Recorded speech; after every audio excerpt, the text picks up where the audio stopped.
I don't need therapy. I need public spaces where people can gather without having to spend money. Community centers that actually are funded and accessible.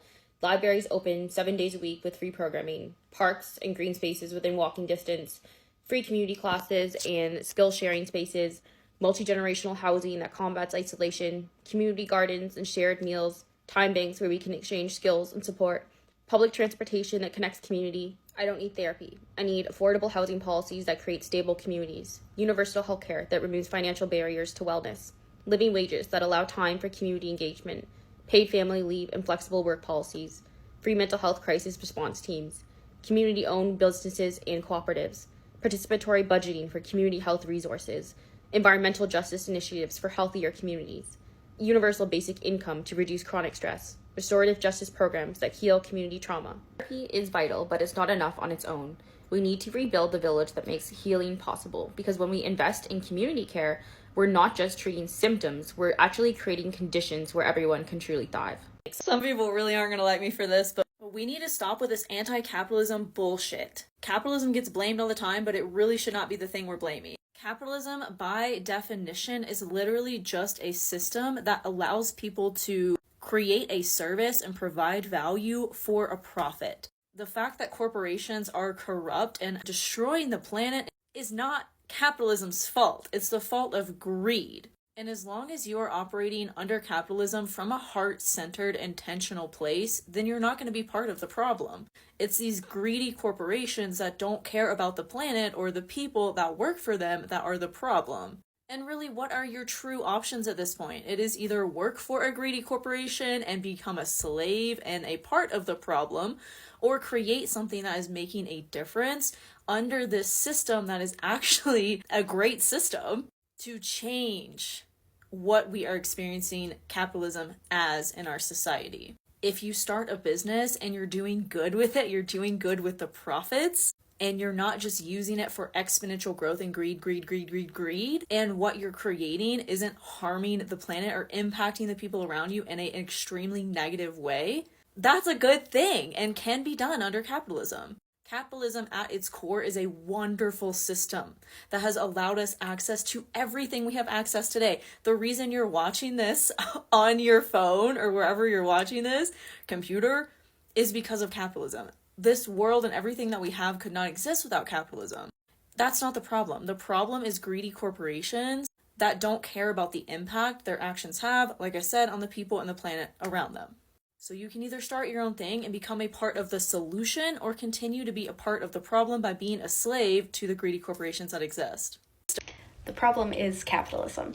The problem is the exploitation of the working class. The problem is that the system has been set up so that you can work and work and work for hours and days and weeks and months and years on end and not see any gain or any benefit from it. Your work doesn't benefit you, it benefits the people that you're working for.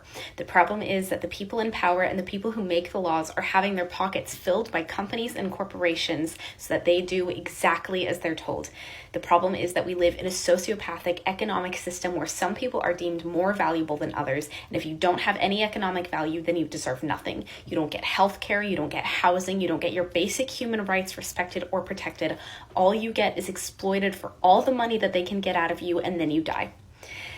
We need to dismantle the system that treats us like we're only valuable if we can help make rich people richer while we ourselves are struggling to even survive. This is a system that is trying to take away our human rights. It is our duty to overthrow the system and replace it with one that values human life over profit. It is our duty to get rid of the people that allow this system to continue. It is impossible to regulate capitalism, but let me explain why. No matter how much you try to regulate capitalism, the end result is always going to be massive levels of wealth inequality. And how does that happen? Under capitalism, there's two main ways in which you can build your wealth. You build your wealth through your labor, or you build your wealth through owning capital. Okay, here's the thing though. If you build your wealth off of your labor, there's only so much wealth you can make in a day, because there's only so much labor you can do in a day. You are limited to what one person can physically or mentally do in a day. Okay. However, under capitalism, there is no limit to how much capital you can acquire and accumulate. And the more capital you have, the easier it becomes to acquire even more capital. And if you don't have any, it's actually really hard to start to get that initial capital, right? And so it creates this gap between people who own capital and people who just, their only capital is basically their labor. Okay. And rules and regulations are put into place to keep that gap as small as possible, but it is going to grow no matter what, because again, of that people, you can acquire limited amounts of capital, but you can only do so much work, right? And so eventually what's going to happen is that as that gap increases, eventually the top people who do own the most capital are going to have enough wealth and power that they're going to be able to influence politics. And then they can go ahead, and once they go ahead and influence politics, they can go ahead and dismantle any of the rules and regulations you put into place to begin with to keep that gap as small as possible, right? And then the wealth inequality from there is just going to explode. And if you don't believe me, just look around you. The wealth inequality today is actually higher than it was during the start of the French Revolution. So the difference between the richest and the poorest is a higher gap than it was during the French Revolution. Okay? So no matter how much you want capitalism to work for you, and for the average person, it's always going to lead to the same exact result, with a handful of people owning all of the power and wealth and the masses owning nothing. Like advanced amount of greed that is going on. Some problems are being created that are just not necessary problems. They just like were man-made problems that were created in order for some people to benefit and get profit from it. So they create a problem and then give you a solution and then tell you, here you go, and then you need to purchase that solution, and that is there where they get the profit and they enjoy it. So but we're going to go further into this, because when it comes to capitalism, it's a very broad subject about what is going on. We're going to be checking them out and listen to this conversation. But before we get right into this video, make sure you please click the like button, as it helps with the algorithm, and I appreciate that so much. Let's get right into this video. Hi. So I just got my second disability denial. You said you were unable to work as of 7/31/2021. 2021. That's when I put this application in. 2021. Because of major depressive disorder, post-traumatic stress disorder, chronic pain from injuries, and generalized anxiety disorder, which is the only thing I have proof of. However, based on evidence in file, we have determined that you can adjust to other work. Well, yes, I can. And that adjustment makes it physically, literally impossible for me to make enough money to fucking survive. I just need help. I'm not, like, that's the crazy thing, is that I'm not even asking to stop working. I just need help so that I can live. And you knew this was going to happen. We all knew this was going to happen, right? And I know what you're going to say. Oh, just try again. But like, literally for what? They only accept information from the last year of your life. And if I go to the hospital right now, I'll fucking lose everything. And I'll lose everything in upstate South Carolina. It's really not. It's not ideal. And then the crazy thing is that my entire work history is proof that I cannot work. Like, I've been trying for a decade. I cannot do it. Like, I literally change jobs every 3 to 6 to 9 months. Why? Because I get overworked and underpaid and overwhelmed, and I either get fired because I'm not performing, or I have a complete fucking mental breakdown, end up in the hospital, lose everything, and have to start completely from scratch again. But this time, the goalposts have been moved back a little bit because my credit is worse, or I have an eviction on my record. So now that I've adjusted to not allowing myself to be overworked, I've managed to keep myself out of the hospital and out of jail for the last couple of years. I've managed to keep myself mostly sober. I haven't been binge drinking like I used to. I genuinely have no options. Oh God. Like, I'm gonna die soon because I genuinely cannot afford to live.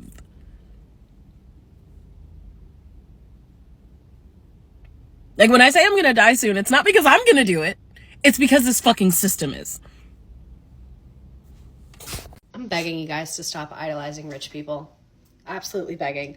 Pookie and Jet, they're having their little girl. He works in private equity dentistry. His whole job is to take existing dentistries and figure out how they can exploit more money from their patients to make a private equity firm richer. That's his whole job.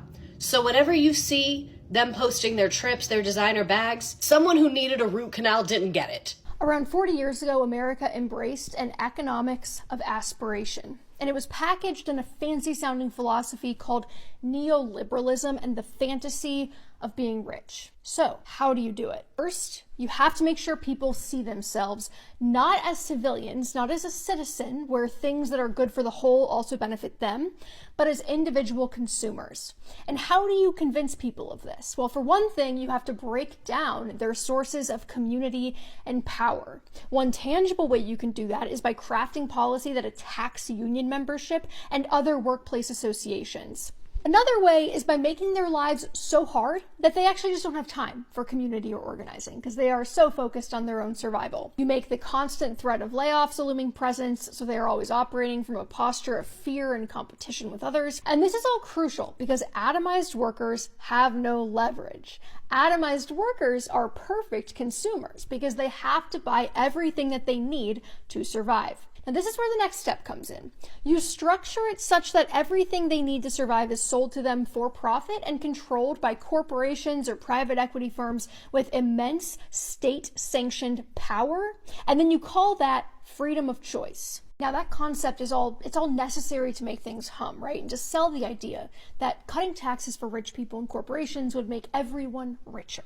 You tell people that this is best because natural market competition will keep prices low, quality will stay high, and good news, then we won't even need the tax revenue from the corporations and rich people anymore. Now after a while, people might start to notice that things aren't actually getting better, so how do you combat that? Well, you have to show them that it's possible to succeed under these circumstances. So what do? You have to create a media landscape that exalts billionaires. You have to put them on panels. You have to put them on magazine covers. You have to make television shows about them.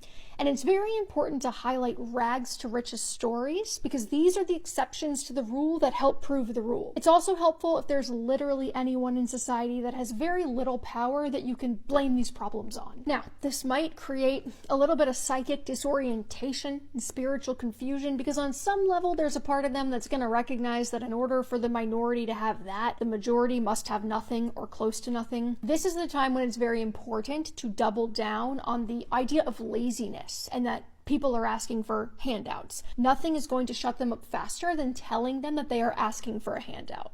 But you still have to help them enough that they won't revolt. So what do? Explode the availability of personal debt. You make it so that they have to take out massive loans to afford everything that they need, from their homes to their educations to their medical care. Now, this is actually perfect because not only does it keep people in line, but it also creates more financing that you can make more money from. You make the financing itself for profit, not just the product or service they're buying with that financing. And this works best for things that people really need because then they don't have a choice. And then when they get a little bit angry, they're a little bit restless, and they're all weirdly nostalgic for like the 1950s and they don't know why. Time when they had just won the 40-hour work week, they had Social Security for the first time. It was the last time that labor protections had been passed in the last few decades, right? The top marginal tax rate was 91%. You can't let people recognize that that is the part they actually miss. You have to make sure that instead, what they think they miss is the gender roles. In fact, the more that you can associate the prosperity with the gender roles and not with the labor power, the better. You might be thinking, Katie, you're a personal finance person. How do you fit into all of this? Are you saying personal finance is useless? No, in fact, I would say this context that I just laid out is the very reason why personal finance advice has become critical, and that much of what we perceive as personal finance issues are actually just failures of governance. And that we can have much more interesting and fruitful conversations about what is possible and how we move forward from the posture that the fact that you need to have such a deep understanding of how to navigate this financial landscape of booby traps is actually proof of the problem. You know what I think about a lot? How like so many of the solutions that we come up with to our problems are actually just more of the same problem. If you think about it, like, so many of the, like, movements that we create are just using the strategies of the oppressor to, like, flip the scales. Or, like, we start anti-groupthink groups. Or how, like, we see a lot of people trying to solve gender discrimination or, like, you know, other types of issues like that using just, like, the same rhetoric or the same, like, type of discourse, the same tone. And then in the end, like, we always end up veering into extremes in the opposite direction. Which I will say, like, it's better to have, you know, an extreme in the opposite direction than to maintain the status quo, because eventually I feel like people tend to even out over time. But why can't we just, like, exercise moderation to begin with? Maybe it's necessary to use the strategies of the oppressor to, like, entertain a revolution or whatever you want to call it, like overthrow the status quo or change something in society. But I wonder if, like, human beings are so creative. So why can't we come up with more creative solutions than just to replicate the mistakes of the past with a different group of people? It's like a great example of what I'm talking about is how, like, after a Democrat is president, we're more likely to vote Republican just as a, like, a response to the Democrat. And then vice versa. The same thing happens the other way around. I don't know. Let me know what you think in the space below. Is extreme revolution necessary for social change? Or is there a way to, like, innovate and transcend just replicating the structures of the past? I'm curious. I saw somewhere where someone was actually asking a question and said that possibly they actually feel like we have more bad spending habits than, like, the older generation, the generation that had, like, a way better, like, lifestyle, like their things weren't really as bad for them as it is for us right now. So the question was, like, you know, the person was actually stating and saying that, yeah, we do have a bad habit, like, we spend money really crazily, like, we're always trying to, like, get something. We don't have, like, discipline on what to spend money on. And it's like, I don't really know about that. Like, I'm not really sure if I know for sure, like, we're really not earning enough. Like, a lot of people actually work jobs and not getting the money that, like, what they are really supposed to be paid. Like, they're really paying little crumbs. The greediness with companies have really exceeded. It has gone beyond imagination. But the thing about it is, do know and recognize that a lot of the times it's also, like, some people who are struggling with, like, spending habits, which is, like, with buying some stuff or trying to be luxurious. The thing is, I really don't know if it's, like, the same.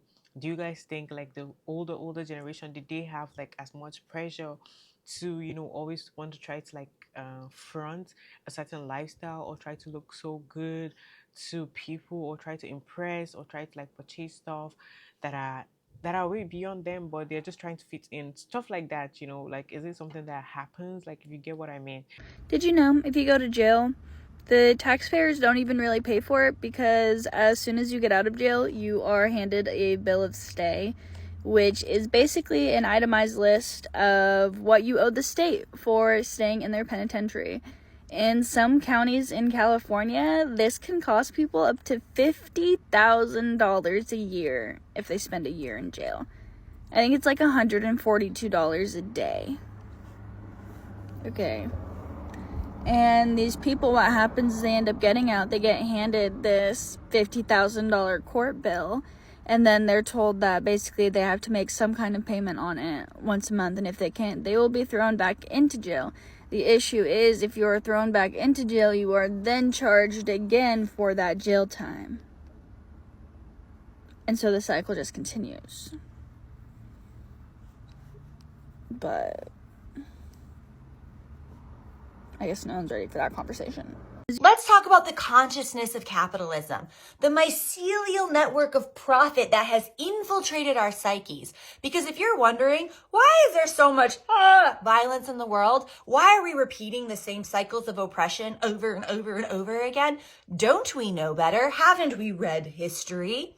Well, the force field of capitalism that keeps pushing us towards destruction is the question, how can I profit from this? So no matter what atrocious thing is happening, if the motivation is to profit from it, then Violence and destruction is merely a business model. And no, that isn't just about cronyism or oligarchy. Those are just tentacles from the megaship that is the capitalist ideology.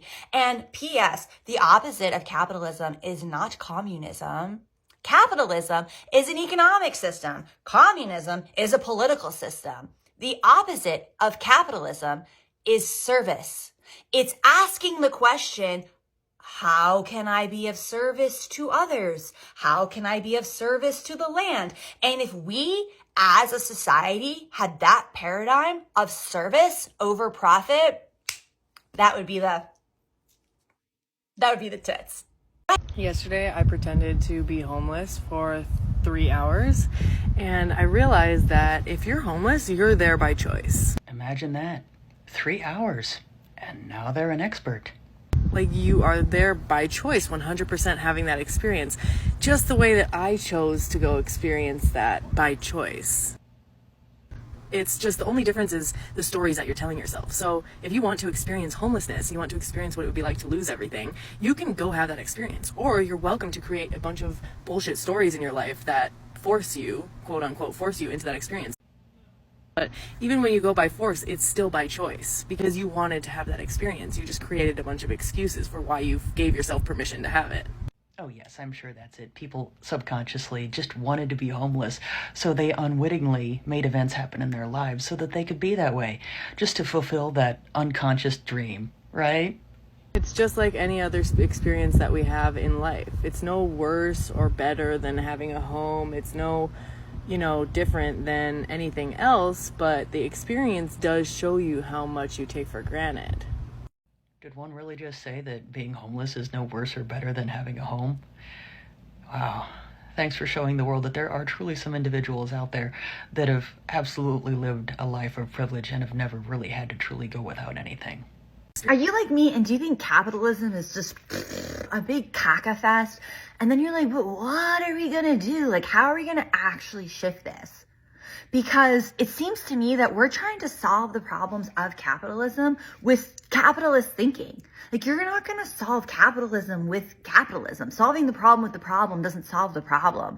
Like, a metaphor I'm going to give to you is like, life is just a series of handies, right? That's how we function in this capitalist society. We're just giving handies. And then we're like, wow, there's jizz on my hand. Like, what do I do? And then someone's like, oh, here's a towel. And you're like, wait a minute, but this towel has dry jizz on it. And they're like, well, use it anyway. And then you're just mashing together dry jizz and wet jizz. And you're trying to solve the jizz paradigm. However, you're just creating a different viscosity of jizz. Just a dry, wet jizz combo.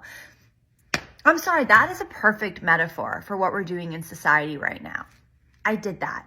So what do we have to actually do? We have to change our perception and our consciousness and our psychology. And that doesn't sound sexy. I get it. That sounds like a lot of work. I mean, because the seduction of capitalism is obviously quite juicy. Otherwise, we wouldn't be so into it. I'm not saying, it's like we are into it. So what do? We have to get into something else. We have to be as seduced, as turned on to something else. And that something else, it really has to be metaphysical. It can't be physical. Because if it's physical, if it's in the physical realm, we're still going to want the physical thing. And then we're like, oh, all these mines and like, what are they doing? And like, they're harvesting the mines and all the resources and the slave labor and like, the wars. Like, as long as we're so attached to the physical, we're going to be destroying the physical. But when we get like this about the metaphysical, about the then I think we'll preserve the physical and like actually live in a sustainable society. I mean, what do you think? Please, let's. Terrence McKenna did talk about like that stoned ape theory. We all took psychedelics and we like made tools. But the tech bros are doing a lot of psychedelics. So I don't know. I think it has to do with imagination. I think it has to do with communication. what do you think? Well, you tell me what we should do. I wondered why the hell do people have so much riches? They have money, and why are they still wanting more? Why are they seeking for more? Why are they not enough and grateful? Like they have enough to actually live well. So why are they not grateful for it and just like, back down and give space to someone else to come up and stop trying to like oppress? And it's like, oh well, they're always going to be seeking for power. It's never just enough. It's never enough. It's just going to be wanting more power. And it even gets to a point where it's not about the money. It's about the things that they do, that they can do, the activities that they can do, the name, um, records that they set for themselves, the way greed has no limits. Yeah. You've made it to the end of this video. Thank you so much for making it to the end. I really appreciate you. Please don't forget to click the like button as it helps with the algorithm, and I definitely appreciate that a lot. And subscribe to the channel. If you're new here and you're watching me for the very first time, make sure you hit the notification bell to get notified every time I post a new video. I will see you on the next one. Bye.